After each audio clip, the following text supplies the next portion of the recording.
హానోకు దేవునికి ఇష్టుడాయెను. ఈరోజు ఇక్కడ రాయబడిన అంశంలో నుండి మనం నేర్చుకున్నాం.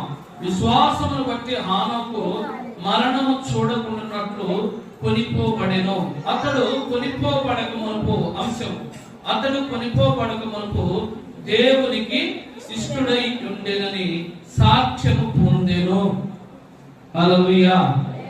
ఇప్పుడు హానోకు సాక్ష్యము బతికుండకు వచ్చిందా, చనిపోయినాక వచ్చిందా? బాగా చెప్పాలి, చక్కగా చెప్పాలి. మీరందరూ మంచిగా వాక్యాలు వినాలి. హానోకు దేవునికి ఇష్టుడాయనని వాక్యం చెప్తుంది. అతడు కొనిపోబడక మునుపు ఏం చేశాడంటండి? దేవునికి ఇష్టుడై ఉండేనని సాక్ష్యము పొందెను. అతను తీసుకెళ్ళక మునిపే దేవునికి ఇష్టుడాయను. ఈ రోజు నీవు ఎవరి చిత్తం నెరవేర్చుచుంటివి అన్న అంశాల గురించి మనం కొద్ది నిమిషాలు మాట్లాడుకుందాం. ఒక 3-4 మాటలు మనం ఏదైనా ధ్యానం చేసుకుందాం.